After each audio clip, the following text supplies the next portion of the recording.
ओम श्री सांब शिवाय नमः। श्री शिव महापुराण प्रथम खंड पूर्वार्ध सचित्र मूल संस्कृत श्लोक हिंदी व्याख्या सहित।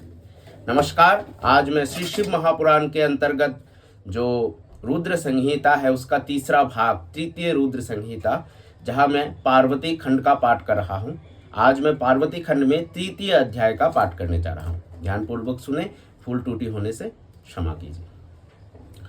अथो तृतीयो अध्याय। विष्णु आदि देवताओं का हिमालय के पास जाना, उन्हें उमा राधन की विधि बता स्वयं भी देवी जगदम्बा की स्तुति करना। नारद जी बोले, हे विधे, हे प्राज्ञ, हे महाबुद्धिमान, हे वक्ताओं में श्रेष्ठ, इसके बाद विष्णु के सद्गुरु शिव का क्या चरित्र हुआ उसको आप मुझसे कहिए। आपने मेना के पूर्व जन्म की शुभ एवं अद्भुत कथा कही, उनके विवाह प्रसंग को भी मैंने भली भांति सुन लिया। अब उनके उत्तम चरित्र को कहिए। हिमालय ने मेना के साथ विवाह करने के बाद क्या किया? जगदम्बा पार्वती ने उनसे किस प्रकार जन्म लिया और कठोर तप कर किस प्रकार शिवजी को पति रूप में प्राप्त किया, ये सब बताइए। और हे ब्रह्मनु, शंकर के यश का विस्तार से वर्णन कीजिए। ब्रह्मा जी बोले, हे मुने, आप शंकर के कल्याणकारी उत्तम यश को सुनिए, जिसे सुनकर ब्रह्म हत्यारा भी शुद्ध हो जाता है और सभी मनोरथ को प्राप्त कर लेता है। हे नारद, जब मेना के साथ विवाह करके हिमवान घर गए, तब तीनों लोकों में बड़ा भारी उत्सव हुआ। हिमालय ने भी अत्यंत प्रसन्न होकर परमोत्सव मनाया और सद्बुद्धि से ब्राह्मणों, बंधुजनों एवं अन्य श्रेष्ठ लोगों का अर्चन किया। तत्पश्चात सभी संतुष्ट ब्राह्मण, बंधुजन तथा अन्य लोग उन्हें उत्तम आशीर्वाद देकर अपने अपने निवास स्थान को चले गए।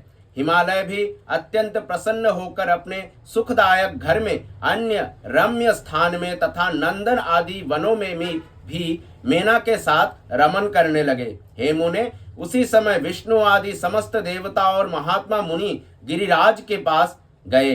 गिरिराज ने उन देवताओं को आया हुआ देखकर प्रसन्नता पूर्वक उन्हें प्रणाम किया और अपने भाग्य की सराहना करते हुए भक्ति भाव से उनका सत्कार किया। हाथ जोड़कर मस्तक झुकाए हुए उन्होंने उत्तम भक्ति से स्तुति की। हिमालय के शरीर में महान रोमांच हो आया और उनके नेत्रों से प्रेम के आंसू बहने लगे। हे मुने, तब हिमालय प्रसन्न मन से अत्यंत प्रेम पूर्वक प्रणाम करके और विनीत भाव से खड़े हो विष्णु आदि देवताओं से कहने लगे। हिमाचल बोले, आज मेरा जन्म सफल हो गया, आज मेरी महान तपस्या सफल हुई, आज मेरा ज्ञान सफल हुआ और आज मेरी क्रियाएं सफल हो गई। आज मैं धन्य हो गया, मेरी समस्त भूमि धन्य हो गई, मेरा कुल धन्य हो गया, मेरी स्त्री तथा मेरा सब कुछ धन्य हो गया, इसमें संशय नहीं है, क्योंकि आप सभी लोग एक साथ मिलकर एक ही समय यहाँ पधारे हैं।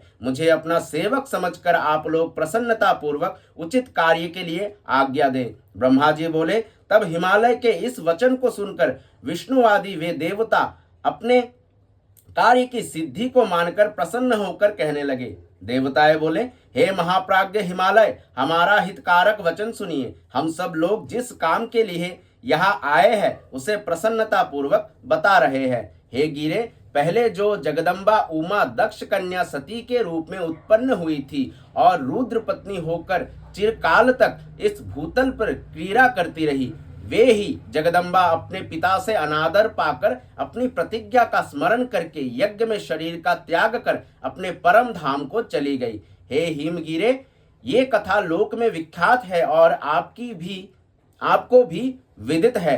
अब ऐसा होने पर आपके यहाँ उनके उत्पन्न होने पर सभी देवतागण तथा आपका भी बहुत लाभ होगा और वे सभी देवतागण भी आपके वश में हो जाएंगे। ब्रह्मा जी बोले, उन विष्णु आदि देवताओं की ये बात सुनकर गिरिराज ने उनको आदर देने के लिए अपितु स्वयं प्रसन्नचित होकर तथास्तु ऐसा कहा।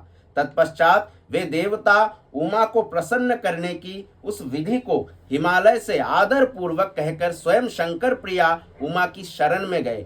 वे देवता उत्तम स्थान पर स्थित होकर मन से जगदम्बा का स्मरण करने लगे और अनेक बार उन्हें प्रणाम कर श्रद्धा के साथ उनकी स्तुति करने लगे।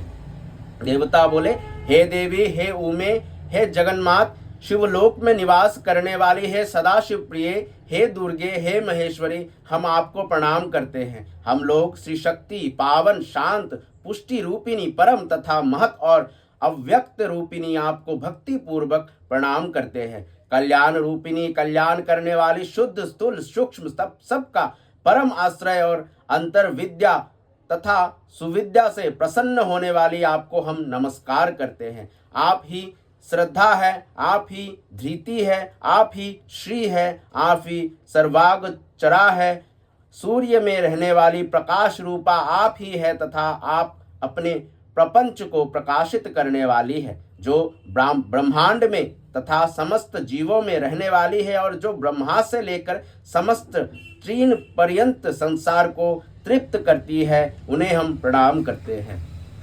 आप ही गायत्री है, आप ही वेद माता सावित्री एवं सरस्वती है, आप ही समस्त जगत की वार्ता है, आप ही वेदत्रय एवं धर्म स्वरूपा है, आप ही समस्त प्राणियों में निद्रा, शुद्धा, तृप्ति, तृष्णा, कांति, छवि तथा तुष्टि रूप से विराजमान है। आप सदा सबको आनंद देने वाली है। पुण्यकर्ताओं में आप लक्ष्मी रूपा है, पापियों को दंड देने के लिए आप ज्येष्ठा अलक्ष्मी है। आप संपूर्ण जगत की शांति, धात्री तथा प्राण पोषिणी माता है। आप पांचों भूतों के सार तत्व को प्रकट करने वाली तत्व स्वरूपा है। आप ही नीतिज्ञों की नीति तथा व्यवसाय रूपिणी है। आप ही सामदेव की गीति स्वरूपा है। आप ही यजुर्वेद की ग्रंथि है।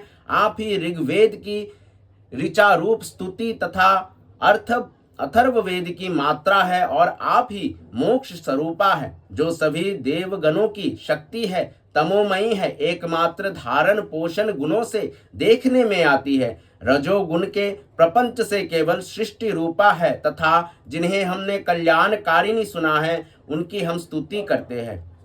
कराल संसार सागर के महान दुखों से पार कराने वाली पालहरित नौका रूपिणी, अष्टांग योग के पालन रूपी क्रीड़ा में दक्ष और विंध्य पर्वत पर निवास करने वाली उन भगवती को हम प्रणाम करते हैं, जो प्राणियों के नासिका, नेत्र, मुख, भुजा, वक्ष स्थल एवं मन में प्रतिष्ठित होकर सदा धैर्य पूर्वक सुख प्रदान करती है, जो संसार के कल्याण के लिए सुखकारी निद्रा रूप से प्रवृत्त होती है। वे संसार की स्थिति तथा पालन के लिए हमारे ऊपर प्रसन्न हो। ब्रह्मा जी बोले, इस प्रकार जगदम्बा महेश्वरी उमा सती की स्तुति करके अपने हृदय में विशुद्ध प्रेम लिए वे सब देवता उनके दर्शन की इच्छा से वहां खड़े रहे।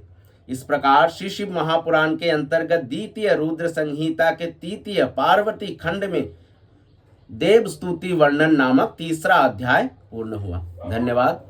आने वाले चैप्टर यानी पार्वती खंड में अथो चतुर्थोध्याय में हम उमा देवी का दिव्य रूप में देवताओं को दर्शन देना और अवतार ग्रहण करने का आश्वासन देना, तो कैसे माता देवताओं के सामने प्रकट होती है और फिर से हिमालय पर्वत, जो हिमालय राजा और मीना जी के पुत्री के रूप में अवतार ग्रहण करने का आश्वासन देते हैं। तब तक के लिए धन्यवाद। सांब सदाशिव सांब, सदाशिव सांब, सदाशिव हर शंभु।